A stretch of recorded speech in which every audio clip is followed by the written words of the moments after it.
15th August 1947, the day India gets its independence. And today we are celebrating the 79th independence.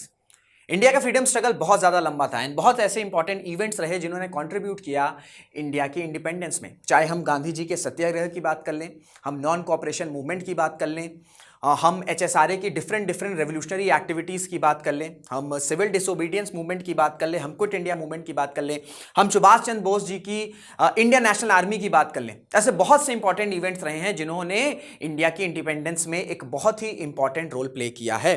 But एक ऐसा important event रहा था जिस पर बहुत ज्यादा डिस्कशन होता नहीं है, जो कहीं ना कहीं हिस्ट्री के चैप्टर्स में लॉस्ट हो चुका है, लेकिन उसका रोल, उसका इंपैक्ट इतना ज्यादा, इतने बड़े लेवल पर था कि 1946 में ये रिवोल्ट हुआ और 1947 में इंडिया को इंडिपेंडेंस मिल गई। तो आज इसी इंपॉर्टेंट रिवोल्ट को समझने की कोशिश करेंगे, कॉजेस को समझने की कोशिश करेंगे, क्या ऐसा स्थिति बन गई थी कि ये रिवोल्ट हुआ और कैसे इस रिवोल्ट के बाद ब्रिटिशर्स को ये रियलाइज्ड हो गया था कि अब वो इंडिया को नहीं संभाल सकते हैं और अब जो है इंडिया को इंडिपेंडेंस देने का समय आ चुका है। इससे पहले बहुत सारे इवेंट्स हो रहे थे, लेकिन ये जो इवेंट था जो 1946 में हुआ, जिसे बोला जाता है last nail in the coffin of the British Empire, तो ये जो इवेंट है इसका नाम है Royal Indian Navy mutiny that was took place in the year 1946। तो आज जो है इसी रिवोल्ट पर हम डिस्कशन करने वाले हैं। हेलो नमस्कार, this is Rishabh Singh and you watching Shriram science UPSC prep.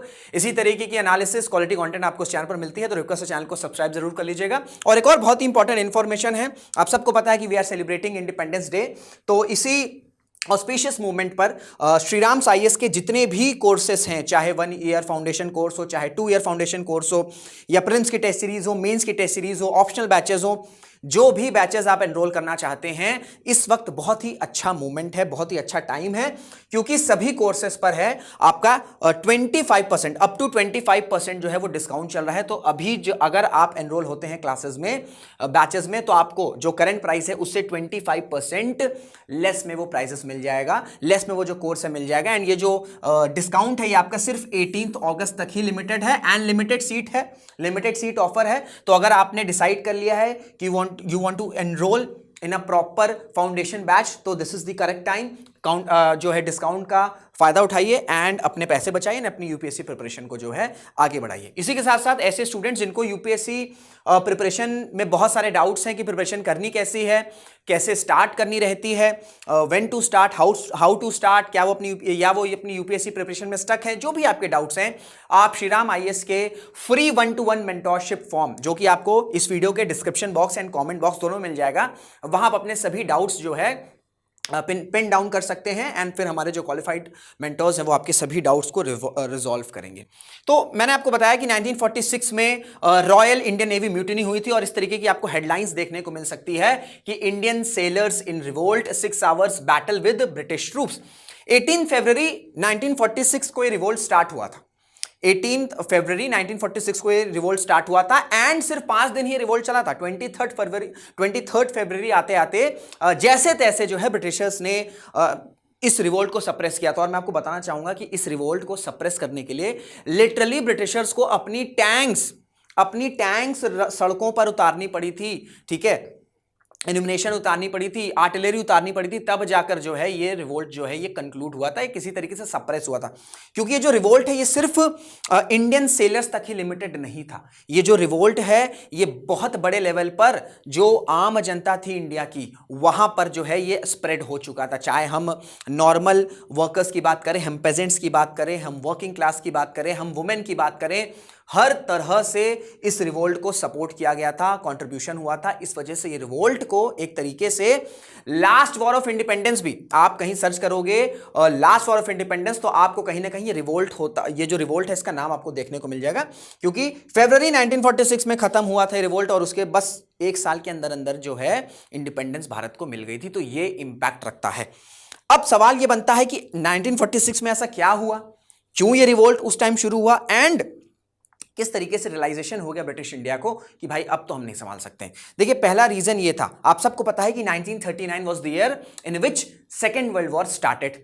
जब सेकेंड वर्ल्ड वॉर स्टार्ट हुआ तो ब्रिटेन को बहुत ज्यादा नंबर में फोर्सेस की रिक्वायरमेंट थी, ऑब्वियस सी बात है, वर्ल्ड वॉर स्टार्ट हो चुका था। तो हुआ क्या कि 1939 से लेके 1945 तक बड़े लेवल में रिक्रूटमेंट स्टार्ट हुई। ठीक है, बड़े लेवल में जो है रिक्रूटमेंट स्टार्ट हुई और ये रिक्रूटमेंट का साइज इतना बड़ा था कि 1939 से अगर आप कंपेयर करोगे, ठीक है, 1939 से अगर आप कंपेयर करोगे नेवी की, तो वो 10 टाइम्स बड़ी हो चुकी थी। ओवरऑल जो आर्मी थी, वो ओवरऑल जो आर्मी नेवी जो थी, उनकी जो साइज है वो 10 टाइम्स बड़ी हो चुकी थी। तो आप समझ सकते हैं जब इतने ज्यादा इंप्लॉयमेंट या इतने ज्यादा रिक्रूटमेंट होगी तो फिर कहीं ना कहीं इश्यूज भी आते हैं। इश्यूज क्या आ रहे थे? इश्यूज ये आ रहे थे कि जो कंडीशन थी इंडियन सेलर्स की, जो सैलरीज थी इंडियन सेलर्स की, जिस तरीके से उन्हें ट्रीटमेंट किया जाता था, जिस तरीके से उनको रेशियल डिस्क्रिमिनेशन हो रहा था, इन ये सारे कॉजेस क्या है? ये सारे कॉजेस कल्मिनेशन बना जिसके बाद 1946 में ये जो रिवोल्ट है ये ब्रोक आउट हो गया।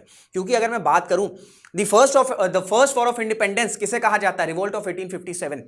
क्या वो सडनली एक रिवोल्ट था? सडनली रिवोल्ट नहीं था।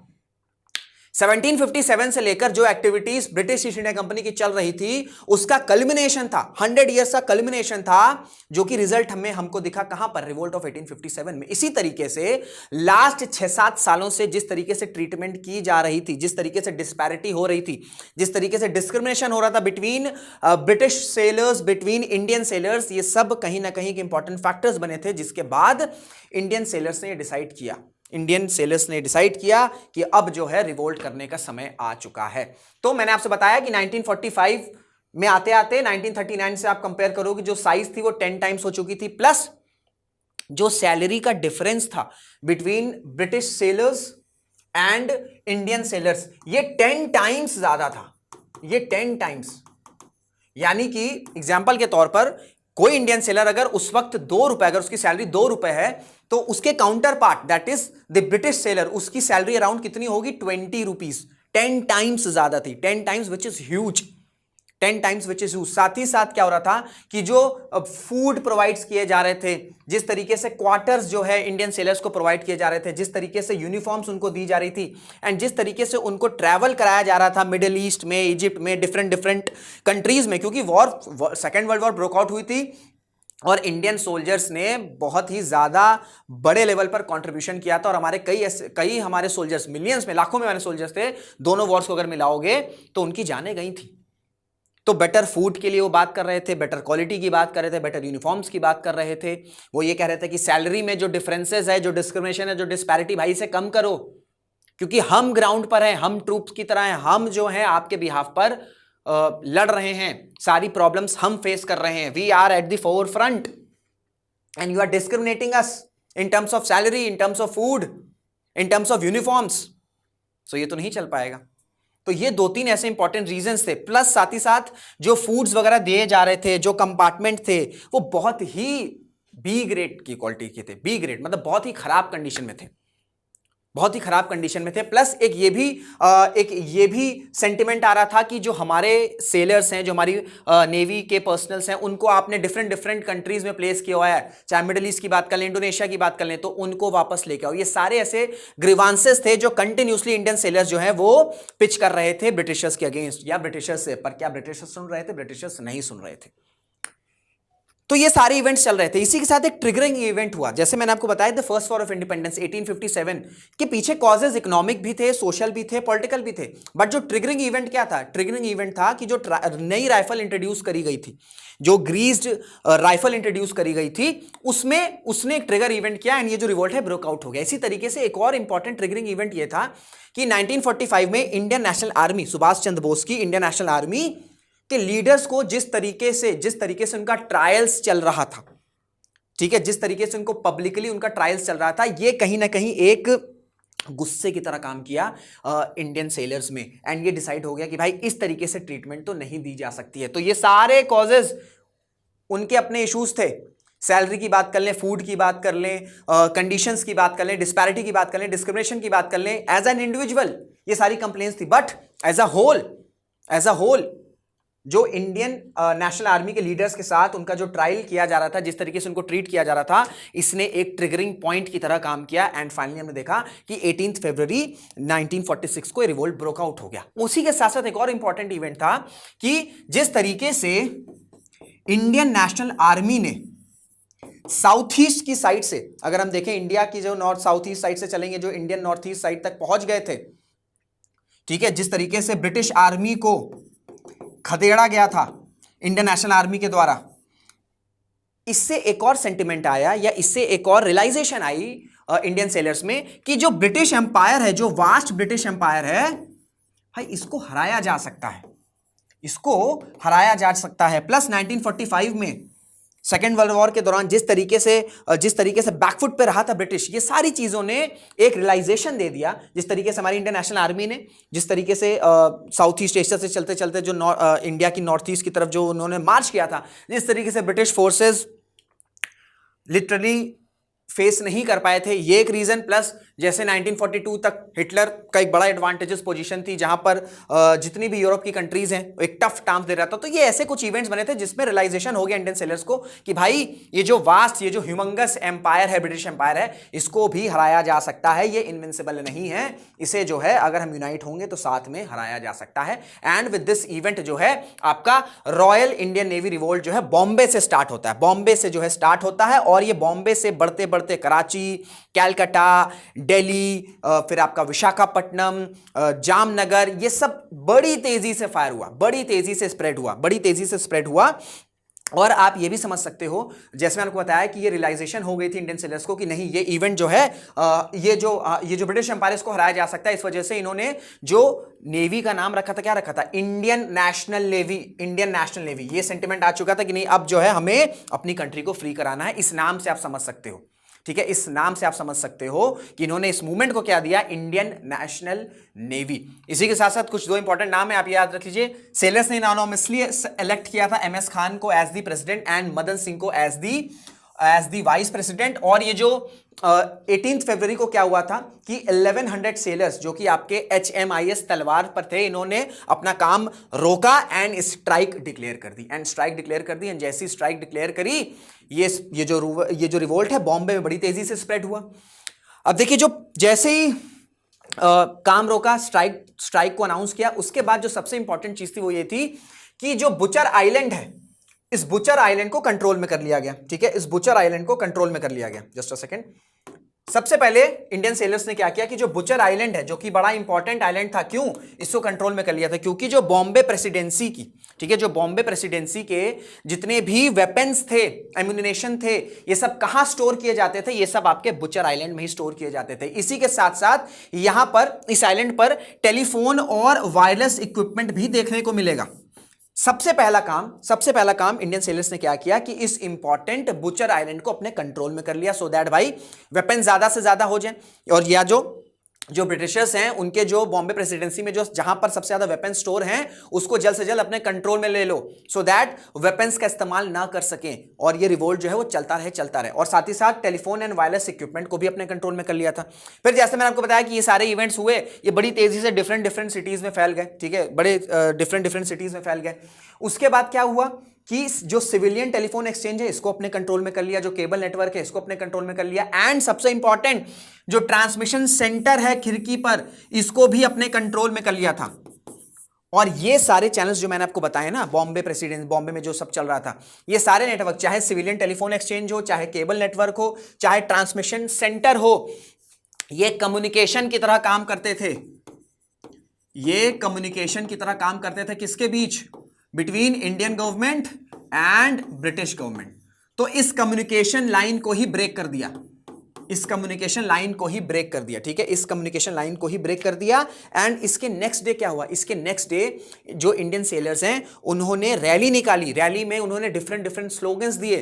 जो INA लीडर्स के साथ ट्रायल किया जाता था, उनके सपोर्ट में जो है उनके सपोर्ट में स्लोगन्स दिए गए। हिंदू मुस्लिम यूनिटी की बात करी गई, क्योंकि मैं 1946 की बात कर रहा हूं, जहां पर कम्युनल टेंशंस का राइज हो रहा था। ठीक है, कम्युनल टेंशंस का राइज हो रहा था। ऐसे में फरवरी 1946 में इंडियन सेलर्स पीसफुल रैली मार्च करते हैं, जहां पर वो INA लीडर्स के सपोर्ट में स्लोगन्स देते हैं, जहां पर वो हिंदू मुस्लिम यूनिटी की बात करते हैं। तो इस तरीके से ये जो है पीसफुल इवेंट चल रहा था। लेकिन ये 21 फरवरी की बात है। 22 फरवरी और 23 फरवरी भाई ब्रिटिशर्स को समझ में आ गया था। ठीक है, ब्रिटिशर्स को समझ में आ गया था कि भाई ये तो चीजें बड़ी तेजी से निकल रही हैं। एंड 21 फरवरी को क्या किया ब्रिटिशर्स ने? एज यूजुअल उन्होंने इंडियन सेलर्स पर फायरिंग स्टार्ट कर दी। एंड ये जैसे ही फायरिंग स्टार्ट करी, ये जो पीसफुल रिवोल्ट था, ये जो पीसफुल रिवोल्ट था, ये पीसफुल रिवोल्ट किस में बदल गया भाई, यहां पर वॉयलेंस स्टार्ट हो गया। ठीक है, ये ट्रिगरिंग पॉइंट था जहां पर पीसफुल रिवोल्ट जो है फिर यहां पर वॉयलेंस स्टार्ट हो गया। फिर 22 एंड 23 फरवरी को इनडिस्क्रिमिनेट फायरिंग करी गई, इनडिस्क्रिमिनेट तरीके से, इनडिस्क्रिमिनेट यानी कि कोई नहीं देख रहा कौन आ रहा है कहां आ रहा है, बस ब्रिटिशर्स ने लिटरली फायरिंग चलाई। आर्टिलरी अपनी उतार दी, उन्होंने अपने टैंक्स उतार दिए, सड़कों पर टैंक्स उतार दिए। ठीक है, सड़कों पर टैंक्स उतार दिए। कुछ इस तरीके की पिक्चर्स आपको देखने को मिल रही थी। तब जाकर जैसे तैसे 23 फरवरी 1946 को इस रिवोल्ट को कंट्रोल किया गया।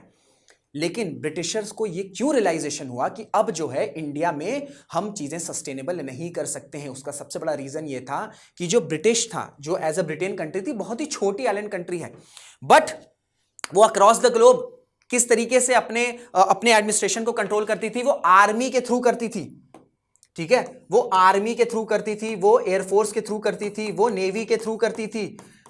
जब ये रियलाइजेशन हो गया ब्रिटिशर्स में, क्योंकि इंडियन नेवी में रिवोल्ट हुआ, उसके बाद हमने देखा कि इंडियन एयरफोर्स में भी रिवोल्ट के इश्यूज आने लग गए थे, इंडियन आर्मी में ठीक है, ब्रिटिश के कंट्रोल में जो था, इंडियन आर्मी में भी रिवोल्ट के चांसेस बनने लगे थे, क्योंकि एक सेंस ऑफ सॉलिडेरिटी आ गई थी कि हमें जो है अब फ्री होना है। तो ब्रिटिशर्स को ये रियलाइजेशन हो गई कि भाई ब्यूरोक्रेसी और फोर्सेस, ये दो इंपॉर्टेंट पिलर्स हैं जिसकी वजह से हमने अक्रॉस ग्लोब अपना एडमिनिस्ट्रेशन सेटअप किया है। लेकिन अगर फोर्सेस में ही रिवोल्ट होने लगेगा, फोर्सेस में ही डाउट होने लगेगा, तो हम अपने एडमिनिस्ट्रेशन को नहीं आगे बढ़ा पाएंगे, कैरी फॉरवर्ड नहीं करा पाएंगे। यही चीज ब्रिटिशर्स को रियलाइज हो गई कि भाई नेवी में रिवोल्ट हुआ, ठीक है, एयर फोर्सेस में इश्यूज आ रहे हैं, इंडियन आर्मी में इश्यूज आ रहे हैं, तो इस तरीके से आर्मी अगर लॉयल नहीं है या आर्मी के अंदर ये सेंस ऑफ सॉलिडेरिटी आ गई कि नहीं भाई अब हम on the behalf of Britishers नहीं फाइट करेंगे, तो ब्रिटिशर्स अपने एडमिनिस्ट्रेशन को कंटिन्यू नहीं कर सकते। ये रियलाइजेशन को 1946 में हुआ, फिर कैबिनेट मिशन आया